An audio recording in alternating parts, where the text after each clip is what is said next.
You know, the great Dave Van Horn, the play-by-play man of the Expos, the Hall of Fame play-by-play man, once turned to Duke Schneider in 1981 talking about the preseason, talking about Carlton Fisk leaving Boston. He said, this Rick Gedman guy, how do you replace a god? And Duke Schneider said, you can't. And I don't think he ever tried to replace him. He tried to emulate him, and for what he was a decent catcher, a personable guy, and a fan favorite well into the 80s. And he was part again of that 86 team that should have won the World Series, but didn't. So today again, it's another request. Worcester, Massachusetts' own Rich Gedman. Now, he played in Major League Baseball for the Red Sox for all the 1980s into 1990, the Houston Nationals for 2 seasons, and in St. Louis for 2 years. He currently serves as the hitting coach with the Worcester Red Sox of the International League.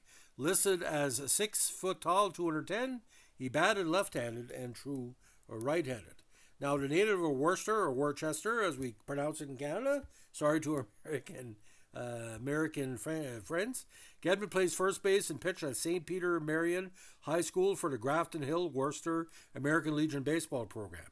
He went undrafted in the 77 Major League Baseball draft and was eventually signed as a free agent by the Red Sox, again a hometown New York selection.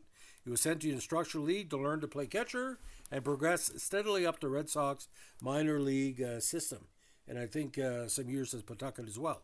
Highlights of his minor league career, including catching the first 9 innings of the longest game in the history of professional baseball, a 33-inning affair between Gedman's Pawtucket Red Sox, and I visited that location in Pawtucket, and the sign was up for years, and the Rochester Red Wings. He made his debut for the Sox at the age of 20 in September 1980 as a call-up, pinch hitting for, of all people, Carl Yastrzemski.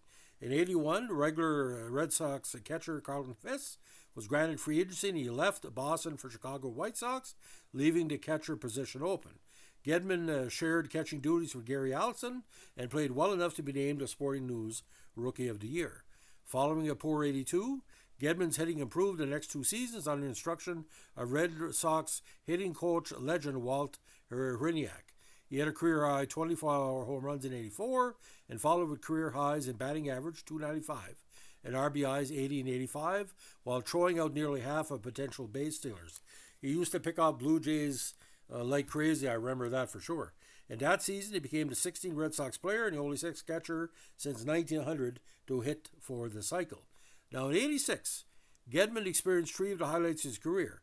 He was the battery mate for Red Sox pitcher Roger Clemens on April 29th, when Roger struck out 20 batters in a game against the Seattle Mariners to set the Major League single-game strikeout record in a 9-inning contest. Gedman's 20 putouts during the game set the American League records for putouts by a catcher. On April 30th, he had 16 putouts for a total of 36 in 2 days, which is the most for any catcher in 2 consecutive games. Gedman was also selected to the All-Star game that year to go with his appearance in the 85 contests, but the peak of his career coincided with one of the lows in the 1986 World Series.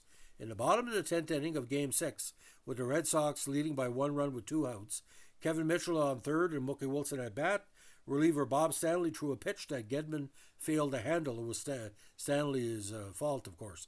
It was scored as a wild pitch, but many considered it a Gedman pass ball. We did in Canada. It was all Stanley's fault. And the reason he lost that game because it was Bob Stanley. Had nothing to do with anybody but him. Mitchell came in to score, tying the contest. Then Wilson hit a ball that went through first baseman Bill Buckner's legs to win the game for New York. The Sox then went on to lose the next game and the series. Now, on January 8, 87, 10 free agents, Gedman, Tim Raines, Lance Parrish, Bob Horner, Andre Dawson, Ron Guidry, Bob Boone, Dole Alexander, Toby Harrod, Gary Renicky, failed to meet a midnight deadline and thus were not allowed to re-sign with their former clubs until May 1st if they were not offered contracts by their new teams. The general lack of interest in the players became the focus of a Players Association anti-collusion lawsuit against the owners, which was later proven. Now, on November 3rd, 86, while practicing for a 7-game series between the Major League and Japanese All-Stars, Gedman was struck by a warm-up pitch from Detroit Tigers pitcher Willie Hernandez, resulting in a fractured cheekbone. 2 inches either way would have killed him. This was the beginning of a litany of injuries, holdouts, and inconsistency, which contributed to the waning of Gedman's skills, both offensively and defensively. In 89, Cerrone replaced him as a regular Boston catcher. In 1990, he served as a backup to Tony Pena, who was acquired by the Red Sox during the offseason. On June 7th, Gedman was traded to Houston for a player to be named later. When he was not re-signed by the Astros, in 91 he signed with the Cardinals to back up the great Todd Bagnassi. After spending spring training of 93 with the Athletics, Gedman signed a minor league contract with the Yankees, playing the season with their AAA club, the Columbus Clippers. When he failed to make a major league roster in 84, he retired at age 34. During his career, Gedman batted .252 with 88 home runs, 382 RBIs, 331 runs, 176 doubles, 12 triples, and 3 stolen bases in a little over 1,000 games. As a catcher, he had a .984 fielding percentage, 5,274 putouts, 431 assists, and 92 errors in 980 games. Now, Gedman made the American League All-Star team as a catcher in the 1980s, joining such players as Lance Parrish, Carlton Fisk, Ted Simmons, and Terry Steinbach as the only players to accomplish this twice. Now, in 2002, Gedman became a coach with the North Shore Spirit, a team in the Independent Northeast League. He also was the Spirit's bench coach. He then managed the Worcester Tornadoes in the Can-Am League from 2005 to 2010. The Tornadoes won the association title in their first year of existence. In his 6th year in Worcester, Gedman led the team to a 283-290 record with 10-6 in the postseason. Now, on January 10, 2011, Gedman returned to organized baseball when he was named hitting coach for the Lowell Spinners, the Red Sox short season A affiliate in the New York Penn League, returning to the Boston organization after a 2-decade absence. In 2012, he was promoted to Class A Salem and switched to Double A Portland Sea Dogs in 2013. In 2015, he was named hitting coach of the AAA Pawtucket Red Sox and moved with the team when he left Pawtucket for Worcester in 2021. Now, twice named an All-Star, 85-86, Rookie of the Year in 81, All-Stars team for UPI and the Sporting News in 85. He caught Dennis Eggersley's no-hitter in 1980. Again, set records for putouts in the game in a consecutive games, 20 and 36 in April of 86. Hit for the cycle and drove in 7 runs against the Blue Jays. Boys, we remember that game. That really messes for that 85 playoff run. Reached base in all 5 historic in Game 5 of the 86 American League Championship Series.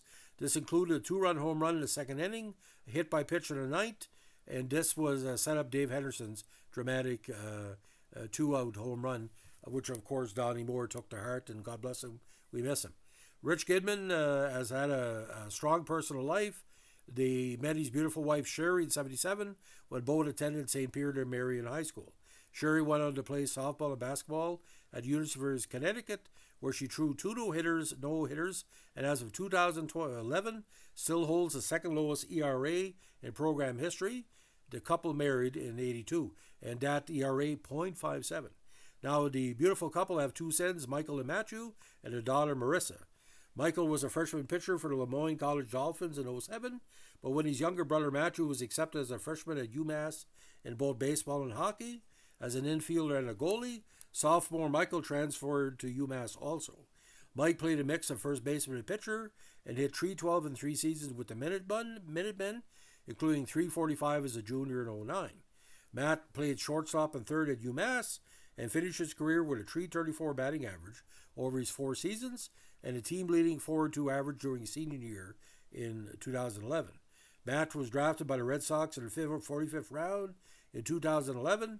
He played in minor league baseball for several Red Sox farm teams from 2011 to 2014. Now, Marissa Gedman attended Noble and Greenberg School, where she took part in field hockey, ice hockey, and softball.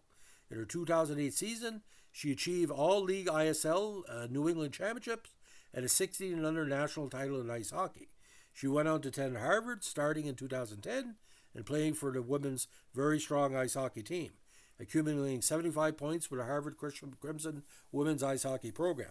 For 2016, she was a member of the Boston Pride of the NWHL, or the National Women's Hockey League, and participated in the 2016 Outdoor Women's Classic, the first outdoor pro women's hockey game. In his spare time, during the baseball off-season, Gedman also holds catching clinics all over central Massachusetts, which I've had an opportunity to cover because he had players from Canada come in, including the Strike Zone in Worcester, Shrewsbury High School, and triple play batting cages in Clinton.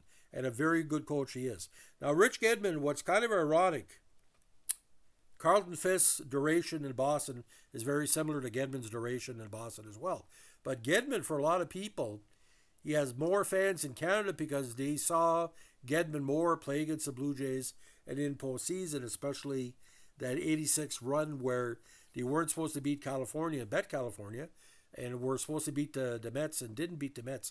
And Gedman, again, is part of history, no matter what he does. A very talented guy and a very cerebral guy. I've seen him be quoted for books about the Boston Red Sox at the time, and he said, everything we achieved as a team. And I think that sums it up. He's the ultimate team player in my personal view.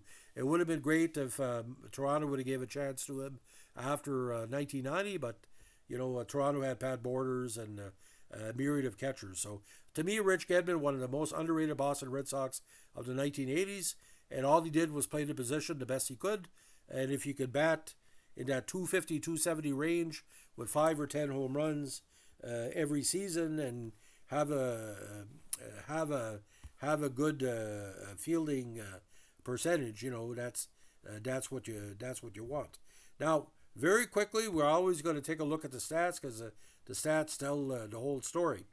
To me, his best season was 84, 24 home runs, 72 RBIs, but 86, 16, 65, and would strike out not very often. He hit 258 that year. So if your catcher's getting you 10 home runs, 50, 60 RBIs, in which he did in a few seasons, that's what you want. The tools of ignorance doesn't mean you should have somebody there who can't hit. And Gedman was a slap hitter sometimes too. Like, he really liked playing in old exhibition stadium, and that carried over to Skydome. He would hit AL East opponents quite strong, and I've seen a lot of things he did against AL East. He loved playing against his own division.